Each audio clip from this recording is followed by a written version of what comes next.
Hey, bonjour tout le monde. Ça, c'est les quatrièmes cours pour chapitre 2. Donc, on a déjà parlé des comment devenir une propriétaire.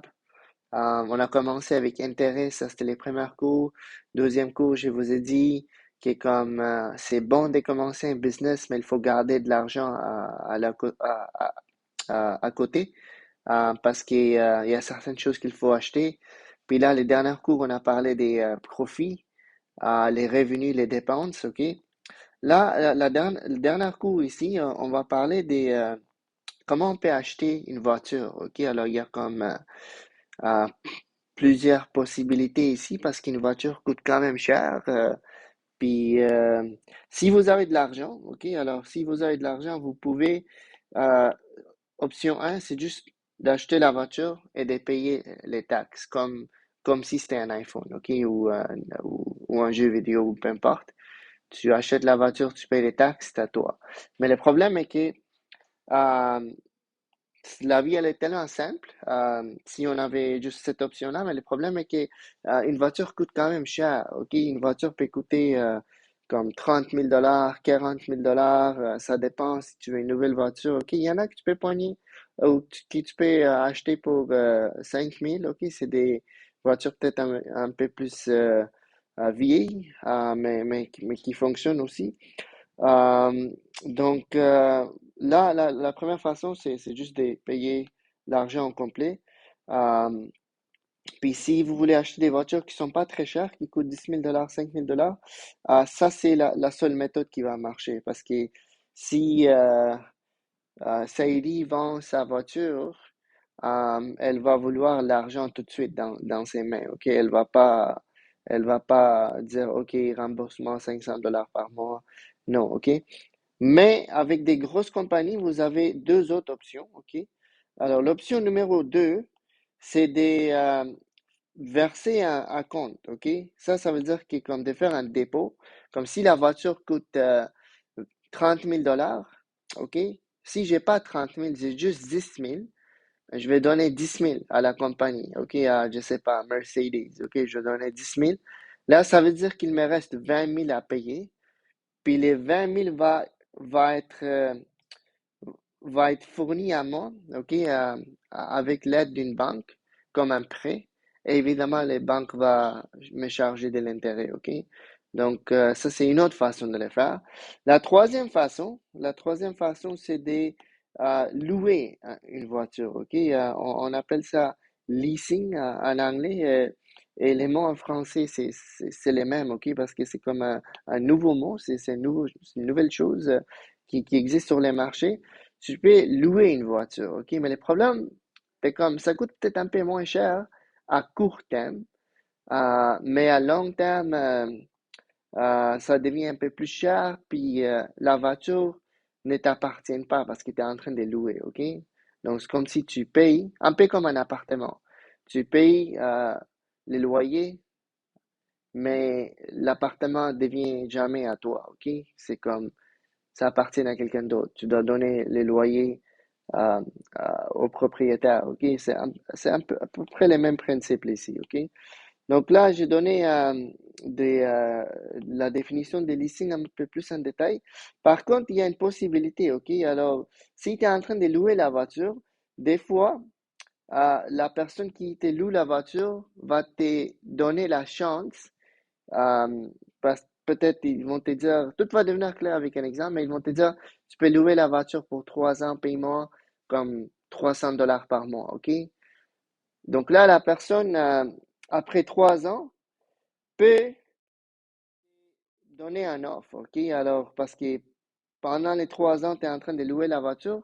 Donc là, ça se peut qu'après 3 ans, la personne peut dire, si tu veux, tu peux acheter la voiture pour 10 000 $. Mais là, ça paraît pas trop cher, 10 000, mais n'oubliez pas que vous avez payé beaucoup des frais de location pendant 3 années, OK? Donc, ça va être les frais de location que vous avez payés plus les 10 000 $ ensemble, c'est sûr que ça va faire plus que 30 000, OK? Alors, ça, c'est la définition qui est écrite ici, puis je pense qu'avec des exemples, ça va devenir un peu plus clair, OK? Alors, on va faire deux exemples. Puis je vais vous demander de faire les devoirs après, ok?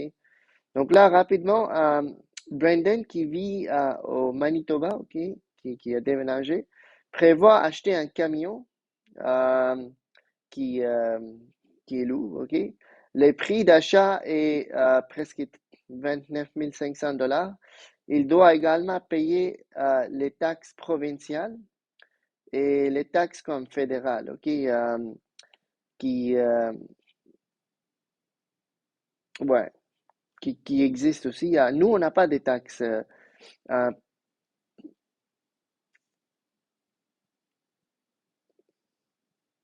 Ça, je pense que c'est taxes fédérales, ok? Parce que nous, on paye ça les 5%. Mais ça, c'est les taxes pour les euh, ventes et des produits. C'est comme un peu comme provincial, je pense, ok? En tout cas, nous, on paye juste 5% ici, ok? On n'a pas de taxes provinciales. Donc, ça va être quoi les prix du camion, ok? Donc là, il y a plusieurs façons de le faire. Je vais vous montrer une façon. Je vais montrer les deux façons. Donc, la première façon, c'est de calculer 5%. OK, alors combien il va payer pour TPS? Ben, 5% veut dire euh, divisé par 100, OK, la valeur décimale. Ou peut-être je vais écrire 5% des 29 499, OK? Donc, D veut juste dire multiplication, OK? 5% veut dire divisé par 100. Donc là, ça, quand on va diviser par 100, ça va devenir 0,05. D veut juste dire multiplier, OK? Alors, quand je vais multiplier ça, ça va me donner, on met ça dans la calculatrice, et là, je vais rapidement regarder ici, euh, 1474,95 $, OK? Euh, OK, on peut calculer ça. On peut aussi calculer l'autre taxe. Et là, ici, à la place d'écrire ça, je vais directement juste faire des calculs. OK, alors 7%, c'est 0,07 fois les mêmes montants. OK, ça, c'est les prix du camion que Brandon veut acheter. Et là, quand on multiplie ça, apparemment, ça donne 2064,93 $.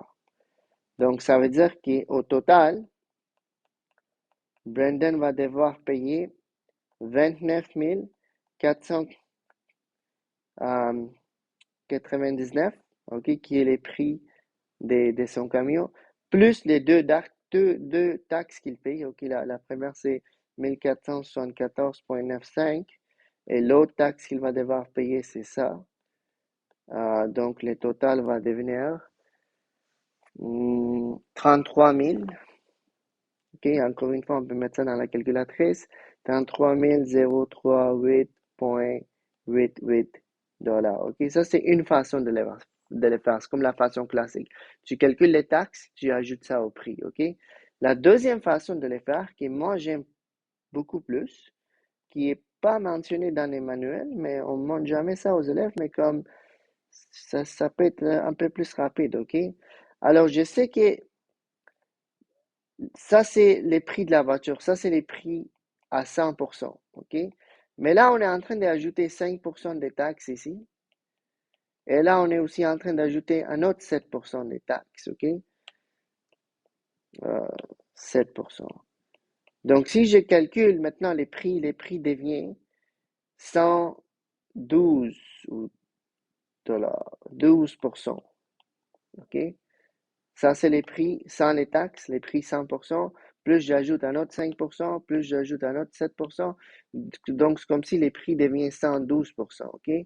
Alors, à la place de calculer ça séparément, je peux directement juste calculer 112% des 29 499 dollars. OK?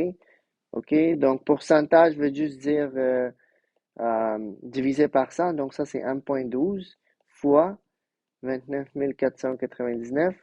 Et si je ne me trompe pas, ça va donner la même chose. Alors on va juste vérifier avec la calculatrice ici. Un instant. Donc 1,12 fois la voiture coûte 29 499. OK? Donc, 38,88 $. OK? Exactement comme nous, on a eu ici. OK? Euh, la même valeur. OK? Alors, choisissez la méthode que vous voulez. Honnêtement, ça ne me dérange pas. Mais des fois, les questions avec des pourcentages, c'est beaucoup plus rapide de les faire comme ça que de calculer les taxes ici, les taxes ici, et après de les additionner ensemble avec les prix de la base. OK, ça c'est une possibilité. Ou de juste dire que, OK, ça c'est les prix à 100%, j'ajoute 5% de plus, j'ajoute 7% de plus, donc comme si les prix deviennent 112%, et là je multiplie directement, comme ça va me donner directement la réponse. OK? Donc, ça dérange pas comment vous le faites, OK? Ça, c'est évidemment la deuxième façon de le faire, OK? Méthode numéro 2. OK. Brandon n'a pas assez d'argent. Alors, vous voyez comme ça veut dire qu'il il peut pas faire ça, OK? Il peut pas juste 33 000, c'est trop cher pour lui. Il peut pas juste acheter la voiture comme ça, OK? La plupart des choses qu'on achète dans la vie, l'épicerie, peu importe, les jeux vidéo, OK? Comme ça s'achète directement parce que c'est pas très cher, OK? Un PlayStation coûte pas 33 000. Mais les maisons, les voitures, il y a d'autres façons qu'on peut euh, euh, utiliser, OK? Il y a d'autres manières qui existent pour acheter. C'est dans le but de vous aider, mais en même temps, j'avoue, ça aide, mais il faut aussi payer l'intérêt, OK? Alors, c'est comme, faut faire attention. Si vous êtes capable d'acheter directement, allez-y. Mais quand vous n'avez pas le choix, comme dans le cas de Brandon, OK? Alors, Brandon peut seulement verser un compte, OK? Un compte, c'est comme en anglais, c'est un deposit, OK? Donc, il a 10 000 $. Il n'a pas 33 000, OK? Il a 10 000 $. Donc, il va faire un dépôt de 10 000, puis il va payer, ben, il va emprunter l'argent qui reste de la banque, OK? Donc, premièrement, il faut qu'on détermine combien d'argent va rester. Donc, on sait que la voiture coûte 33 038,88 $, OK? Euh, moins, il a 10 000 $. Brandon a 10 000 $. Donc, si on met ça dans la calculatrice, ça va être simple. Ça va être juste ça, OK? Alors, juste 33 moins 10, 23 $. Ça, c'est l'argent qu'il doit euh, emprunter de la banque, OK? Ça, c'est comme les prêts, OK? Ça, c'est les prêts que les banques vont lui donner, OK? Donc, évidemment, les banques, ça ne lui dérange pas à la banque de lui emprunter cet argent aussi longtemps qu'il travaille, il a de l'argent qui rentre, ils vont vérifier tous les détails. OK, est-ce que tu es en train de travailler? C'est quoi ton salaire? Puis tout. Puis s'ils sont satisfaits, ils vont te donner cet argent. Mais ils vont te demander de rembourser un peu plus. OK, alors c'est combien exactement, on va voir. OK, alors la banque lui propose un prêt avec un taux d'intérêt de 4,5% par année, composé annuellement. Composé annuellement veut dire une fois par année, OK? Donc, n est égal à 1 pour une durée de 4 ans. Ici, ça, c'est la valeur des t, OK? Combien de temps en année? Donc, combien Brandon payerait-il au total pour les camions, OK? Donc, là, on va calculer ça. Comment ça marche, OK? Il faut juste utiliser la formule. Alors, il va devoir, dans 4 ans, il va devoir rembourser cet argent. Donc, ça va être l'argent qu'il reçoit, 23 000, OK, 038,88 $, 1 plus l'intérêt la valeur décimale de l'intérêt, donc 4%. La valeur décimale, c'est 0,045, OK? Donc, 0,045 divisé par n c'est juste 1. Après, c'est n fois t. Donc, n est 1 fois t qui est 4. OK? Et si on met ça dans la calculatrice, ça va nous donner, je ne vais pas pitonner ça parce que ça va rendre la vidéo un peu long, OK? Mais d'après les manuels ici, ça donne 27 474,29 $. OK?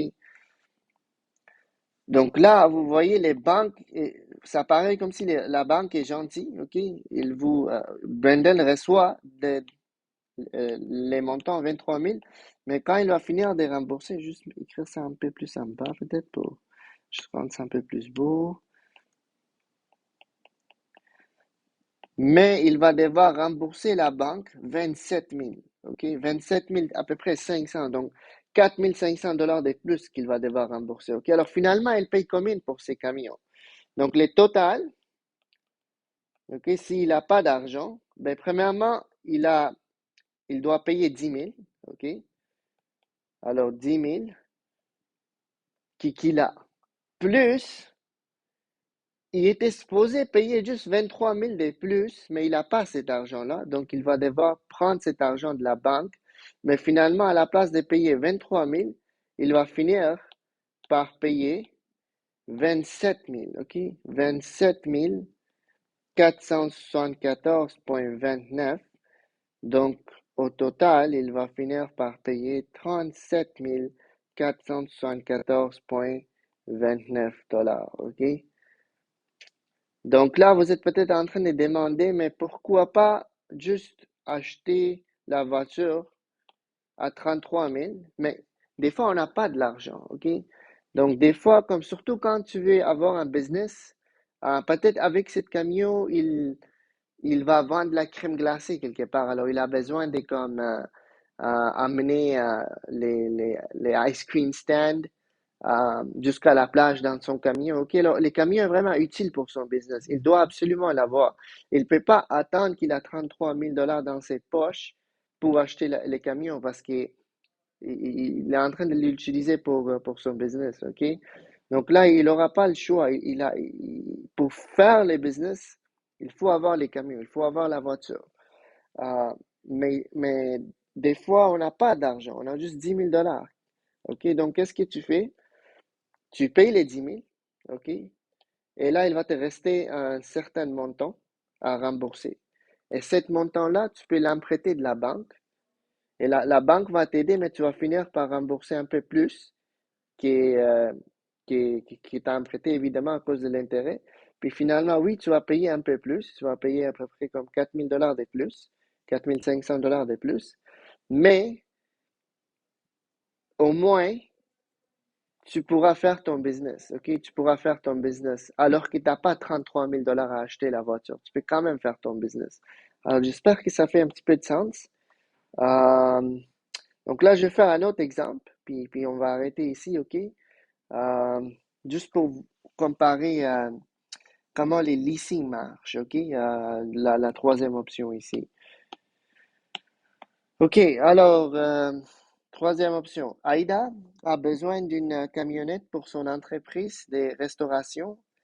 Ok, elle a trouvé une qui coûte 25 000 dollars. Et ça inclut tous les frais et les taxes. Donc, je ne sais pas c'était quoi la valeur avant la taxe, mais c'est pas important parce que ça, c'est la valeur qu'elle doit payer avec les taxes, tout inclus. Donc, on n'a pas besoin de faire des calculs séparément. Ok, elle a deux options. Ok, option un, c'est elle peut louer la camionnette pendant 4 ans. Elle va devoir payer 450 dollars par mois avec un dépôt de garantie de 2000 dollars et des frais de livraison. Dépôt de garantie, c'est comme un assurance, ok? Alors, si tu dois payer les dépôts de garantie comme pour leur dire que comme tu vas bien, parce que tu es en train de louer leur voiture, la voiture ne va pas devenir à toi.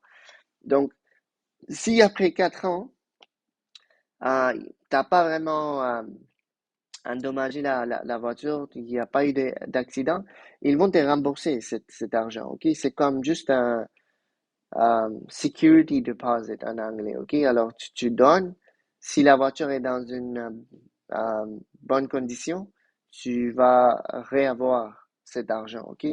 Mais si la voiture n'est pas dans une bonne condition, ils vont t'enlever cet argent, ok? Alors, dépôt de garantie, frais de livraison, ben, la voiture est peut-être pas là avec eux pour le moment, donc ils vont peut-être la faire livrer de quelque part, ok? Alors, surtout pensez à Yellowknife, on n'a pas beaucoup de choix ici peut-être, ok? Donc la voiture peut-être vient de Edmonton, ok? Donc, ça, tu dois payer, tu n'as pas vraiment un choix, OK? C'est comme un delivery charge, OK? Alors, calculer la deuxième option, c'est elle peut utiliser, Aïda a comme un peu d'argent, OK, qu'elle a gardé avec elle, 2000, à peu près 2500 $. Donc, elle va faire un acompte, un dépôt, et payer l'argent qui reste à l'aide de la banque, OK? Euh, avec l'intérêt qui est donné ici, puis d'autres détails.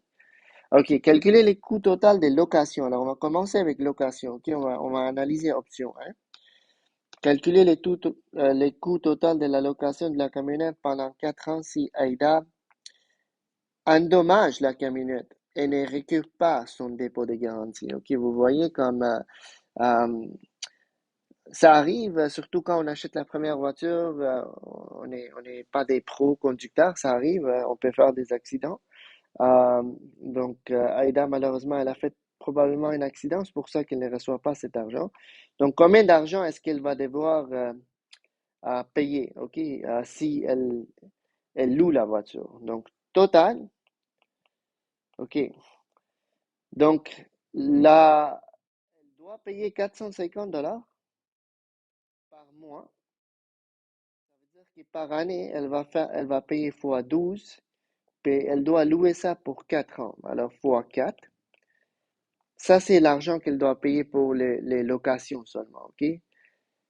Plus, elle doit payer les dépôts des garanties, 2000 $, OK?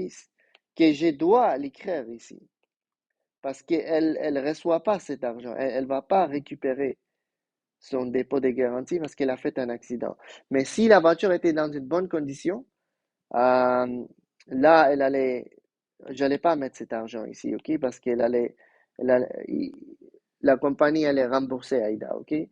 Plus, il faut aussi payer pour les livraisons. Alors, 529,96, OK? Alors, si j'ai fait les calculs rapidement dans ma calculatrice, pas 250, excuse-moi, c'est 450.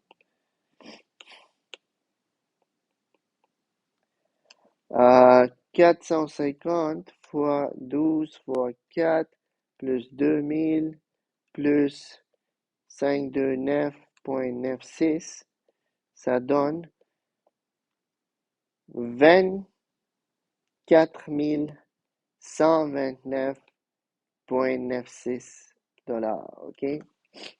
Donc là, vous êtes peut-être en train de dire, ah, ça fait plus de sens de louer la voiture parce que ça coûte moins cher. OK? Qu'est-ce que je veux dire? Regardez, les prix de la voiture, c'est 25 000. Mais si tu loues, c'est 24 000. C'est comme si ça vient moins cher, n'est-ce pas? Mais il y a, il faut être un peu prudent. Quand tu achètes la voiture t'appartient. Donc, tu peux l'utiliser pendant 4 ans et après, tu peux peut-être vendre cette voiture pour 15 000 $. OK? Parce que c'est ta voiture. Mais quand tu es en train de le louer, oui, c'est un peu moins cher, mais la voiture ne t'appartient pas parce que tu es en train de le louer. Donc, tu payes cet argent, mais la voiture, après 4 ans, ne t'appartient pas. OK? Il faut que tu retournes la voiture. C'est pour ça que Aïda n'a pas reçu euh, les 2000 $ parce que quand elle a retourné la voiture, ils ont regardé l'état de la voiture, ok, ils ont regardé dans quelles conditions elle était, puis ils ont décidé de ne pas rembourser Aïda les 2000 $, ok. Alors oui, c'est un peu moins cher, mais cet argent-là, comme que tu payes, tu, tu, comme tu peux pas récupérer cet argent. Mais alors que si tu achètes, tu peux revendre la voiture et avoir cet argent. Un peu comme quand tu es en train de louer un appartement. Ok, tu payes les loyers, peut-être oui, c'est un peu moins cher, mais cet argent-là, comme tu peux pas vendre ton appartement éventuellement. Ok, alors c'est ça les dangers quand tu loues. Oui, peut-être c'est un peu moins cher, mais le- le- la chose, OK, ce qui était en train de louer, que ce soit une voiture, un appartement, elle va jamais t'appartenir, OK? En passant, il y a certaines compagnies, OK, il y a certaines compagnies qui vont te dire que maintenant, que tu as utilisé la voiture pendant euh, 4 ans, tu peux l'acheter. Alors, ils vont ajouter une valeur résiduelle. OK? Alors, dans le cas de AIDA, ça se peut que la compagnie va dire, en passant, AIDA, tu sais quoi? Tu as utilisé la voiture pendant 4 ans. Tu as l'option de l'acheter si tu veux, si tu l'aimes. Donc là, ils vont dire, tu as juste besoin de nous payer 5 000 $, puis la voiture va t'appartenir. Puis là, vous allez dire, ah ouais, 5 000 $ pour la voiture, c'est pas très cher parce que la voiture coûtait 25 000 au début. Mais n'oublie pas, pendant 4 ans, tu as déjà comme payé 24 000 $ en louant la voiture. OK? Si eux, ils te vendent la voiture pour 5 000 $, ça veut dire qu'au total, tu vas payer les 24 000 qui est ici, plus 5 000 supplémentaires. Donc, la voiture va te coûter comme 29 000. OK? Donc, finalement, ça va devenir plus cher qu'ici. OK? Alors, la valeur résiduelle, c'est comme la valeur de la voiture. OK? La valeur du véhicule. Oh, il y a comme un typo. La valeur du véhicule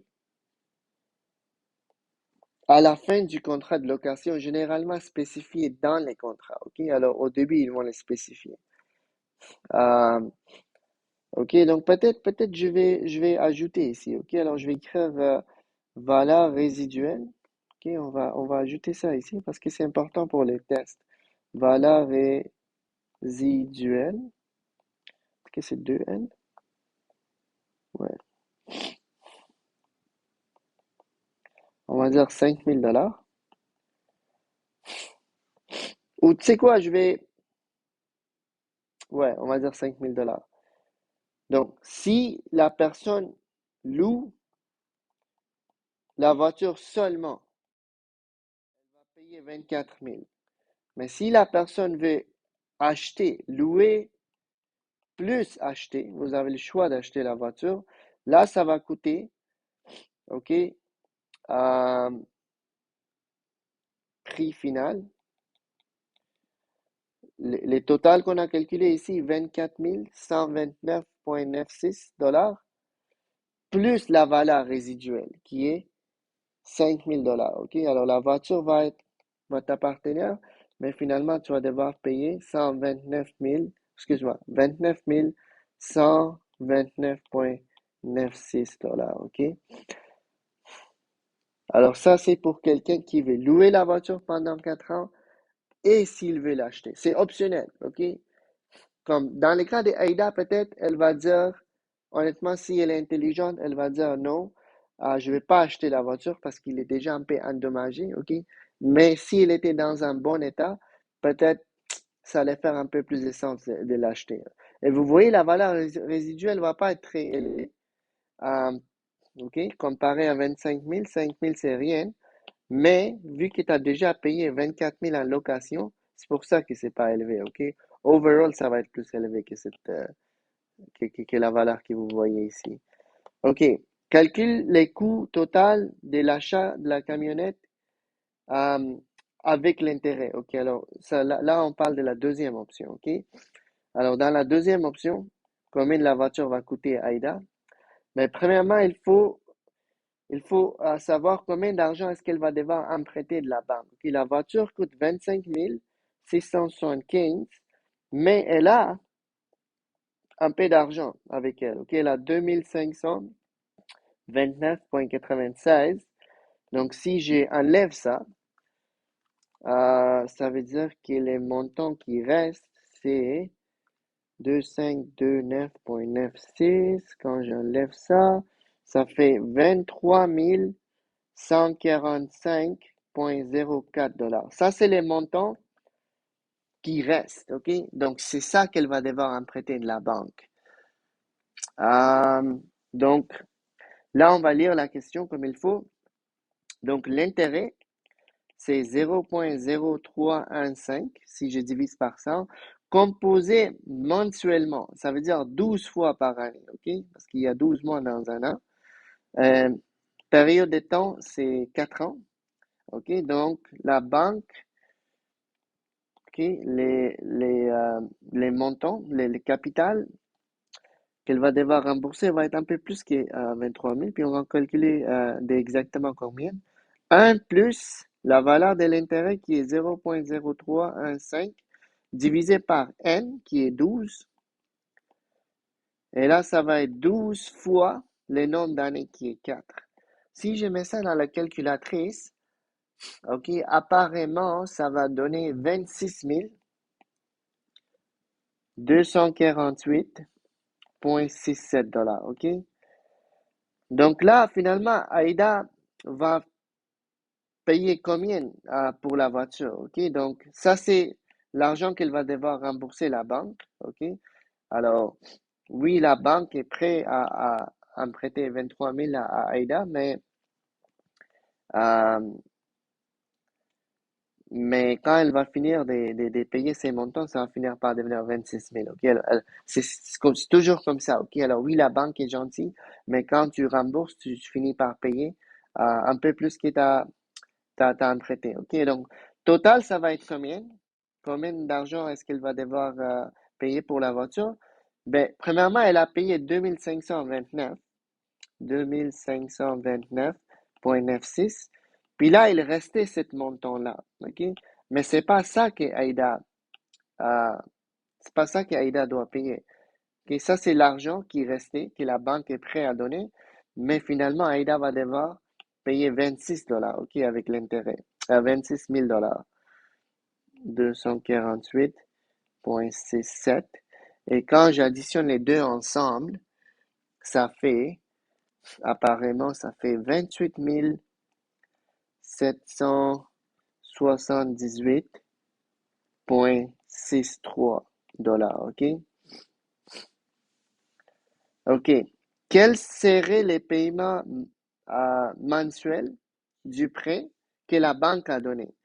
Donc, les prêts que la banque a donné, c'est ce montant-là, ok? Donc, ça va être euh, puis elle a 4 ans, ok? Elle va emprunter ça pendant 4 ans. Donc, il faut premièrement se demander il y a combien de mois dans 4 ans. Alors, nombre des mois est égal à 12 mois dans un an. Donc, dans 4 ans, ça va être 4 fois plus. Euh, c'est 48. Et combien elle doit payer par mois? Si elle veut rembourser 7 montants à la banque, ça va être l'argent qu'elle doit à la banque avec l'intérêt, ok? Avec l'intérêt, pas 7 montants-là. L'argent qu'elle doit à la banque avec l'intérêt divisé par le nombre de mois. Et là, ça fait 546 $,85. En français, on met ça à la fin. Quelle option euh, est-ce que je dois recommander à Aïda de choisir?